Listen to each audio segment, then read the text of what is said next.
على أصحاب محمد في الصحاب وصل على أمة محمد في الأمم وصل على من اتبعهم إلى يوم القيامة. أما بعد، أعوذ بالله من الشيطان الرجيم.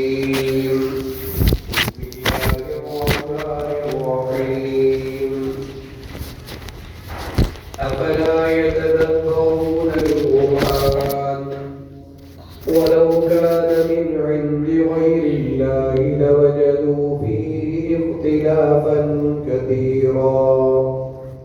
وإذا جاءهم أمر من الأمن أو الخوف أذاعوا به ولو ردوا إلى الرسول وإلى أولي الأمر منهم لعلمه الذين يستنبطونه منهم ولولا فضل الله عليكم ورحمته لاتبعتم الشيطان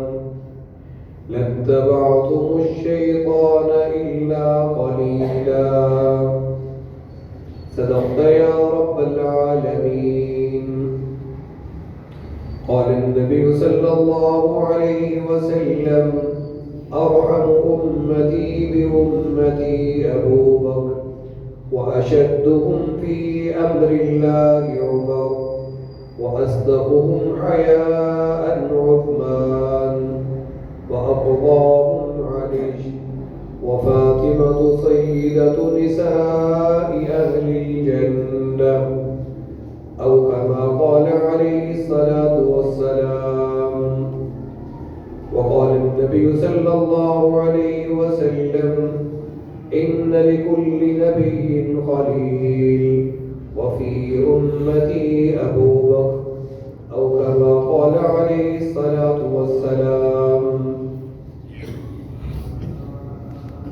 انتہائی قابل احترام گرامی قدر سامعین، بات یہ چل رہی تھی کہ ہمیں اپنے ایمان کے حوالے سے کچھ چیزوں کا جاننا ضروری ہے.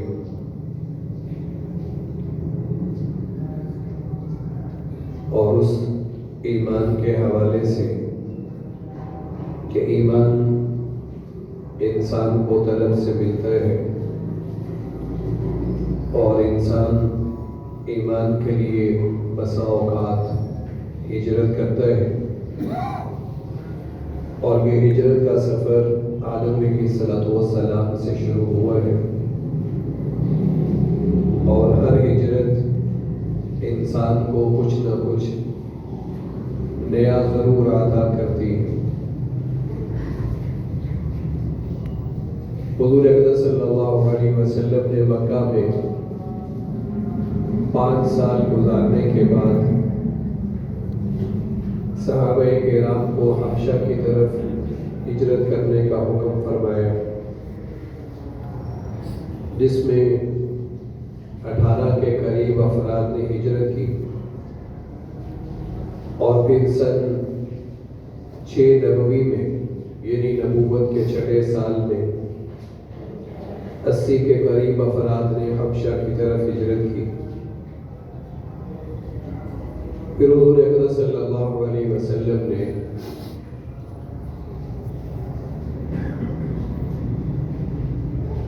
پانچ سال کے بعد دوبارہ صحابہ کرام کو مدینہ منورہ کی طرف ہجرت کرنے کی اجازت دی، اور سب سے آخر میں خود حضور اقدس صلی اللہ علیہ وسلم نے یہ سفر ہجرت کی ہے. یہ جمادی الثانی کا مہینہ ہے، آج اس کی 6 تاریخ ہے، اور 1447 کا یہ سال ہے. حضور اقدس صلی اللہ علیہ وسلم پر سب سے پہلے ایمان لانے والی شخصیت سیدنا ابو بکر صدیق رضی اللہ تعالیٰ عنہ نے سرکار دو عالم صلی اللہ علیہ وسلم کے ساتھ یہ ہجرت کا سفر فرمایا، اللہ تعالیٰ نے سیدنا صدیق اکبر رضی اللہ تعالیٰ عنہ کو حضور اقدس صلی اللہ علیہ وسلم کے ساتھ عشق و محبت کا بے مثال کمال عطا فرمایا تھا۔ حجۃ الوداع کے موقع پر 1,24,000 صحابہ کرام کم و بیش موجود تھے۔ اس مجمع میں حضور اقدس صلی اللہ علیہ وسلم نے فرمایا کہ ابو بکر وہ شخص ہے جنہوں نے کبھی بھی میری نافرمانی نہیں کی، کبھی میری رائے سے اختلاف نہیں کیا۔ انسان اگر کسی چیز کا کمال دیکھنا چاہے، اگر ہم دنیا کے اندر بحیثیت وفاداری کا کمال تلاش کرنا چاہیں کہ کمال کی وفاداری کیا ہوتی ہے، تو اس کی مثال دنیا کے اندر جو کامل مثال ہے، جو مکمل مثال ہے، وہ حضور اقدس صلی اللہ علیہ وسلم کے لیے سیدنا ابو بکر صدیق رضی اللہ تعالیٰ عنہ کی وفاداری ہے۔ اگر ہم دنیا کے اندر غیر مشروط اتباع کی مثال تلاش کرنا چاہیں، جس اتباع کے اندر کوئی سوال نہ ہو، اس کی مثال سیدنا ابو بکر صدیق رضی اللہ تعالیٰ عنہ۔ اگر ہم دنیا کے اندر محبت کی انتہا دیکھنا چاہیں کہ محبت کی انتہا کیا ہوتی ہے، کسی پر فدا ہو جانا، کسی پر قربان ہو جانا، اور کسی پر اپنا سب کچھ قربان کر دینا، اور یوں قربان کر دینا کہ ایک زمانہ ایسا آئے کہ ایک شخص اپنے علاقے کے امیر ترین افراد میں شمار ہوتا ہو، مکے کے اندر یا علاقے کے اندر اس کی مسلمہ عمارت ہو، اور وہ شخص یوں کسی پر قربان ہو جائے، فدا ہو جائے، یوں سب کچھ اپنا نچھاور کر دے کہ مہنگے کپڑے پہننے والا، مہنگے لباس استعمال کرنے والا شخص یوں اپنا سب کچھ قربان کر دے کہ اس کے پاس بدن کو ڈھانپنے کے لیے بازار میں دستیاب کپڑوں کی بجائے ٹاٹ کا لباس اس کے جسم کا حصہ بن جائے۔ اس وفاداری کا نام بھی سیدنا ابو بکر صدیق رضی اللہ تعالیٰ عنہ ہے۔ اگر ہم 1,24,000 یا 2,24,000 انبیاء کرام کے حوالے سے ایک لفظ استعمال ہوتا ہے، اسے کہتے ہیں فنا فی الرسول، اپنے نبی پر، اپنے نبی کی ذات میں فنا ہو جانا، ڈوب جانا۔ اس کی مثال آدم علیہ السلام سے لے کر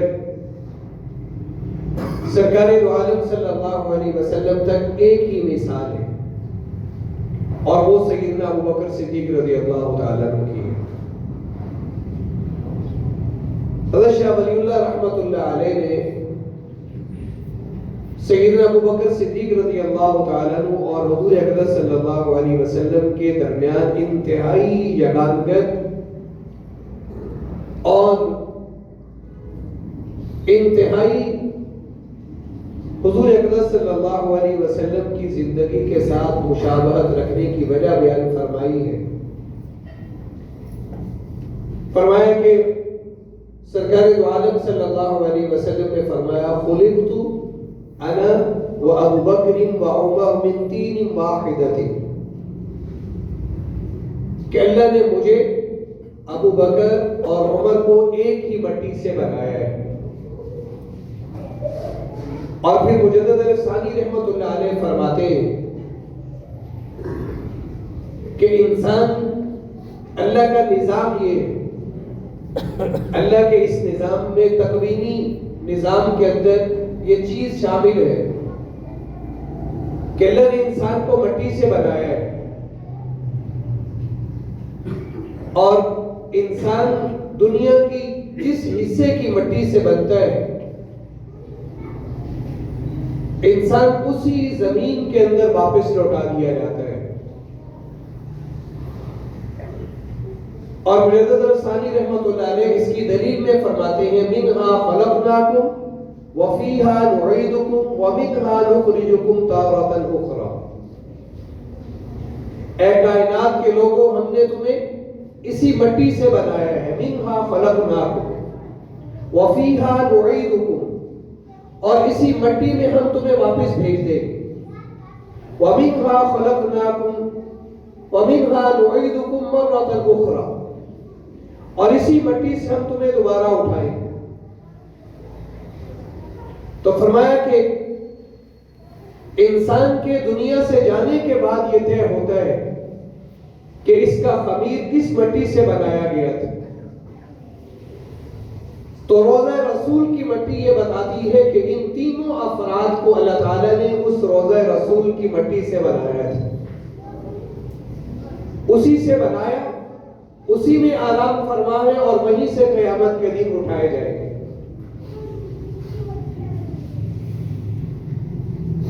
اس لیے اور پھر حضور اکرم صلی اللہ علیہ وسلم کی صفات میں دو طرح کی صفات، ایک جلالی صفات ہے، ایک جمالی صفات ہے. اللہ نے جمالی صفات کا مظہر سیدنا ابوبکر صدیق رضی اللہ تعالیٰ عنہ کو بنایا ہے، اور حضور کے جلالی صفات کا مظہر اللہ تعالیٰ نے سیدنا عمر فاروق رضی اللہ تعالیٰ عنہ کو بنایا ہے. ایسی یگانگت ہے، ایسی مشابہت ہے کہ انسان کی عقل دنگ رہ جاتی ہے کہ ایک طرف انسان سرکار دو عالم صلی اللہ علیہ وسلم کی سیرت کے اوراق پلٹتا ہے تو اسے نظر آتا ہے کہ حضور اکرم صلی اللہ علیہ وسلم کی دنیا کی عمر 63 سال ہے. اور پھر وہ سیدنا ابوبکر صدیق رضی اللہ تعالیٰ عنہ کی کتاب زندگی کھولتا ہے تو سیدنا ابوبکر صدیق رضی اللہ تعالیٰ عنہ کی زندگی بتاتی ہے کہ آپ کی عمر بھی 63 سال ہے. انسان سیرت کے اوراق میں دیکھتے ہیں کہ سرکار دو عالم صلی اللہ علیہ وسلم اپنی زندگی کے آخری 2 ہفتوں میں بیمار رہے. پھر انسان سیدنا ابوبکر صدیق رضی اللہ تعالیٰ عنہ کی زندگی کی کتاب کھولتا ہے تو پتہ چلتا ہے کہ سیدنا ابوبکر صدیق رضی اللہ تعالیٰ عنہ کی زندگی کے آخری 2 ہفتے بیمار رہے. ایسی یگانگت ہے، ایسی مشابہت ہے کہ سرکار دو عالم صلی اللہ علیہ وسلم کو بھی زندگی کے آخری 4 دنوں میں شدید بخار رہا ہے، اور سیدنا ابوبکر صدیق رضی اللہ تعالیٰ عنہ کو بھی زندگی کے آخری 4 دنوں میں شدید بخار رہا ہے. پھر ایسی مشابہت ہے کہ حضور اکرم صلی اللہ علیہ وسلم کا یوم وفات بھی پیر کا دن ہے. سیدنا ابوبکر صدیق رضی اللہ تعالیٰ عنہ کا یوم وفات بھی پیر کا دن ہے. حضور اکرم صلی اللہ علیہ وسلم کی تدفین بھی رات کو ہوئی. سیدنا ابوبکر صدیق رضی اللہ تعالیٰ عنہ کی تدفین بھی رات کو ہوئی. سیدنا ابوبکر صدیق رضی اللہ تعالیٰ عنہ کی بیٹی سیدہ عائشہ دلہن بننے کے بعد، رخصتی کے بعد فقر و فاقہ کی زندگی حضور کے ساتھ گزارتی، اور حضور کی بیٹی حضرت فاطمہ بھی اپنی شادی کے بعد سیدنا علی رضی اللہ تعالیٰ عنہ کے ساتھ زندگی فقر و فاقے والی گزارتی. سیدنا ابوبکر صدیق رضی اللہ تعالیٰ عنہ کی زندگی کے بعد کے حالات اور حضور اکرم صلی اللہ علیہ وسلم کی زندگی کے بعد کے حالات. حضور اکرم صلی اللہ علیہ وسلم کے نواسے سیدنا حسین رضی اللہ تعالیٰ عنہ اللہ کے دین کی نظام خلافت کو برقرار رکھنے کے لیے اپنے زمانے کے یزید سے ٹکراتے اور اپنا پورا خاندان اللہ کے راستے میں قربان کر دیتے. سیدنا ابوبکر صدیق رضی اللہ تعالیٰ عنہ کے نواسے حضرت اسماء کے بیٹے حضرت زبیر رضی اللہ تعالیٰ عنہ کے بیٹے عبداللہ ابن زبیر رضی اللہ تعالیٰ عنہ اپنے وقت کے حجاج سے حجاج ابن یوسف سے ٹکراتے ہیں اور اپنا پورا خاندان اللہ کے راستے میں قربان کر دیتے ہیں. سیدنا حسین شہید ہوتے ہیں, لاش بے گور و کفن ہوتی ہے اور ارد گرد دشمنوں کا حلقہ ہوتا ہے. سیدنا عبداللہ ابن زبیر رضی اللہ تعالیٰ عنہ جو سیدنا ابوبکر صدیق رضی اللہ تعالیٰ عنہ کے نواسے ہیں یوں شہید ہوتے ہیں کہ لاش درخت کے ساتھ 3 دن کے لیے لٹکا دی جاتی ہے. سیدنا حسین شہید ہوتے ہیں, سر الگ ہوتا ہے, دھڑ الگ ہوتا ہے. سیدنا عبداللہ ابن زبیر رضی اللہ تعالیٰ عنہ جو سیدنا ابوبکر صدیق کے نواسے ہیں یوں شہید ہوتے ہیں کہ سر الگ ہوتا ہے, دھڑ الگ ہوتا ہے. ایسی عجیب یگانگت ہے, ایسی عجیب تشبیہات ہے, ایسی عجیب یگانگت کہ حضور اکرم صلی اللہ علیہ وسلم اسی سفر ہجرت کے اندر جب قبا پہنچتے ہیں تو جنہوں نے حضور اکرم صلی اللہ علیہ وسلم کو نہیں دیکھا وہ سیدنا ابوبکر صدیق رضی اللہ تعالیٰ عنہ سے پہلے مصافحہ کرتے ہیں. انسان جب اللہ تعالیٰ انسان کو جب ایمان دیتا ہے, اللہ تعالیٰ انسان کو جب اسلام دیتا ہے, ایمان دیتا ہے, اسے اللہ تعالیٰ بڑی بے مثال عقل دے دیتا ہے. اس کی عقل کا لیول ہی کچھ اور ہو جاتا ہے. اب ایک صورت حال یہ تھی کہ سیدنا ابوبکر صدیق رضی اللہ تعالیٰ عنہ یہ کہتے کہ آپ پہلے حضور سے مصافحہ کرو, یہ حضور ہے, بعد میں مجھ سے مصافحہ کرو. ایک شخص کسی کو بڑا سمجھ کر پہلے اس سے مصافحہ کرتا ہے, حالانکہ مرتبے میں ترتیب میں وہ بڑا نہیں ہے. لیکن اگر اس کو یہ کہا جائے کہ آپ پہلے ان سے مصافحہ کرو اور مجمع بھی ہے تو کسی نہ کسی درجے میں اس انسان کو اپنی تھوڑی سی بے عزتی محسوس ہوتی ہے. اس کو شرمندگی کا احساس ہوگا کہ میں یہ فرق نہیں کر پایا, میں جان نہیں سکا کہ مجھے کس سے پہلے مصافحہ کرنا چاہیے. اب سیدنا ابوبکر صدیق رضی اللہ تعالیٰ عنہ کو حضور اکرم صلی اللہ علیہ وسلم کی صحبت سے کیا ملا؟ آپ نے کسی کو یہ نہیں کہا کہ پہلے حضور سے مصافحہ کرو. کیسی اللہ نے حکمت عطا کی, کیسی اللہ نے بصیرت عطا کی. جب سورج تھوڑا سا اوپر ہوا تو سیدنا ابوبکر صدیق رضی اللہ تعالیٰ عنہ نے اپنی چادر اتاری اور اس کا سایہ حضور اکرم صلی اللہ علیہ وسلم پہ کر دیا, مجمع کو بتا دیا, سلام لینے والوں کو بتا دیا یہ آقا ہے اور یہ غلام ہے. کیسی عقل! جب جو یہ اسلام کا ایک معجزہ ہے کہ جو انسان اللہ کے دین سے جڑتا ہے, اسی لیے حضور اکرم صلی اللہ علیہ وسلم نے فرمایا اتقوا بفراست المؤمن انه ينظر بنور اللہ. مومن کی فراست سے ڈرو, اللہ اس کو اپنے نور سے دکھلاتا ہے, اللہ اس کی عقل کو یوں روشن کر دیتا ہے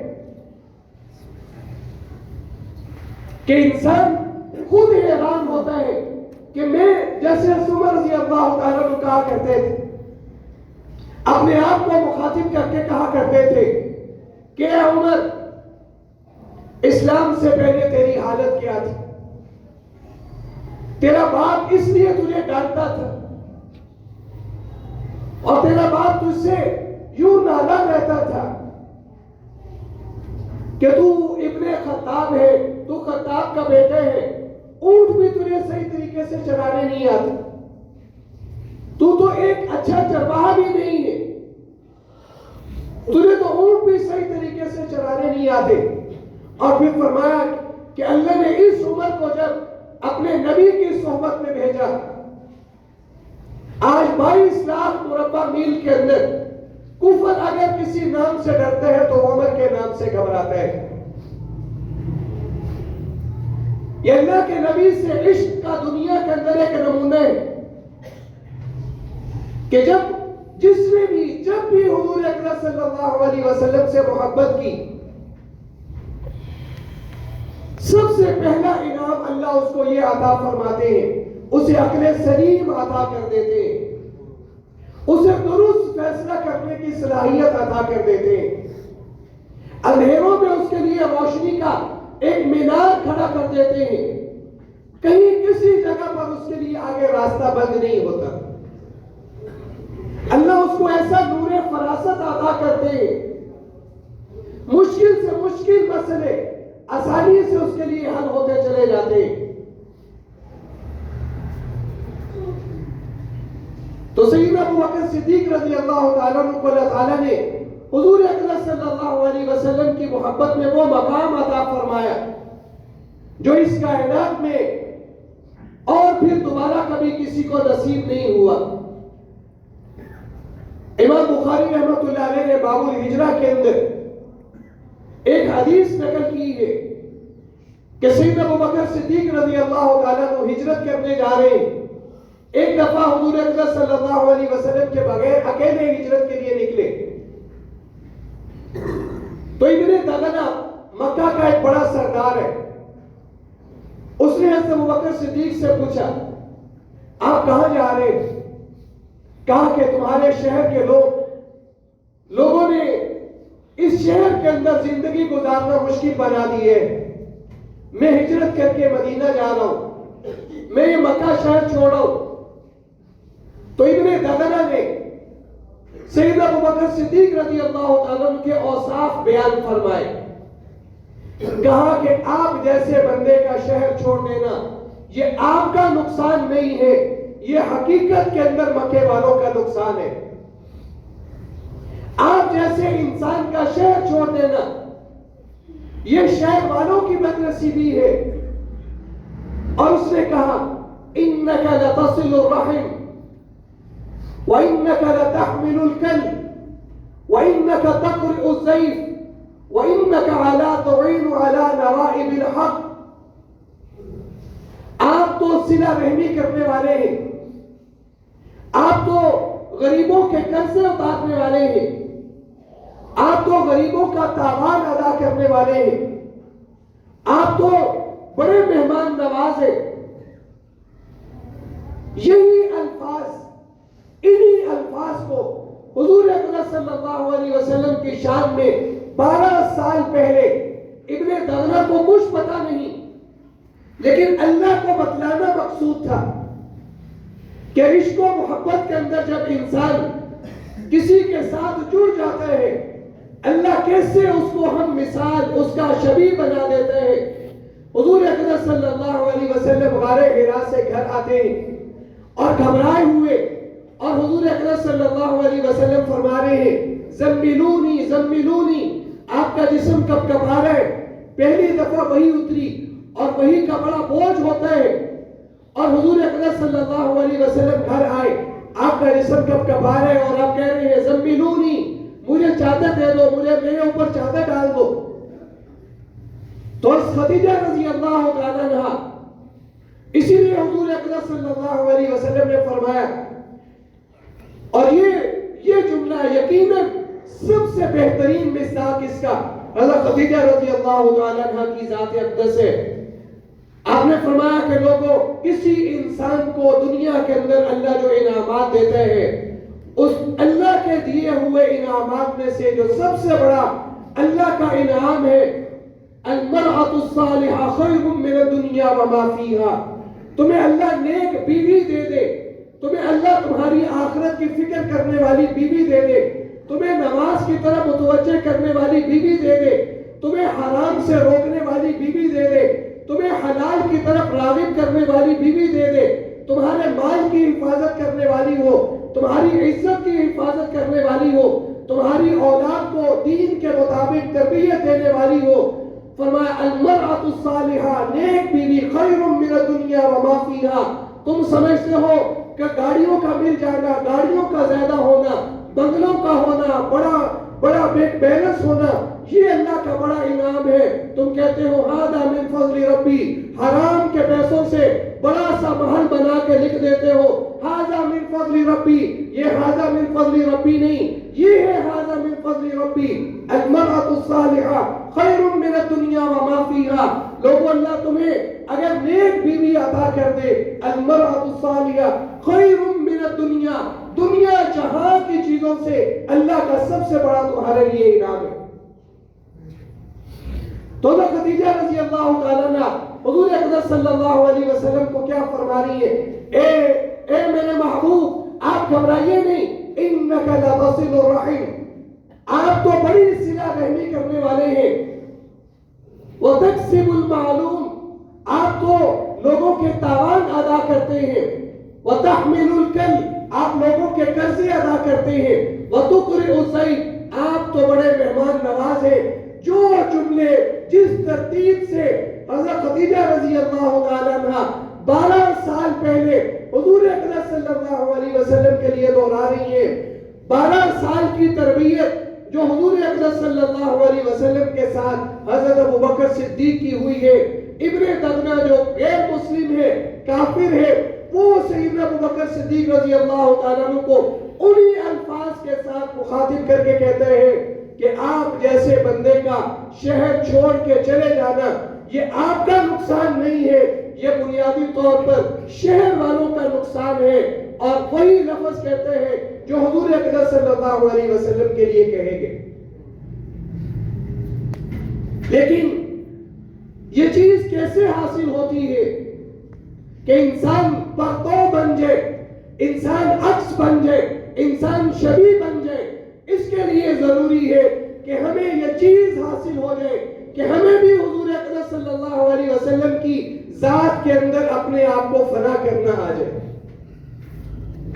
ہم دنیا جہاں کو حضور کے حکم پر ٹھکرانے والے بن جائیں.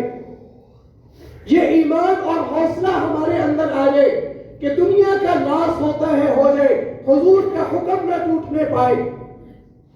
دنیا چھوٹتی ہے چھوٹ جائے، دنیا جہاں ناراض ہوتے ہیں، دنیا جہاں کے لوگ ناراض ہوتے ہیں ہو جائے. لیکن قیامت کے دن اللہ کے نبی کے سامنے کسی قسم کی شرمندگی کا سامنا نہ ہو. جب انسان ایمان کے اس معیار پہ پہنچتا ہے پھر اللہ تعالیٰ یہ شبیہ اور عکس عطا فرماتا ہے. اللہ تعالیٰ ہم سب کو سمجھنے عمل کرنے کی توفیق.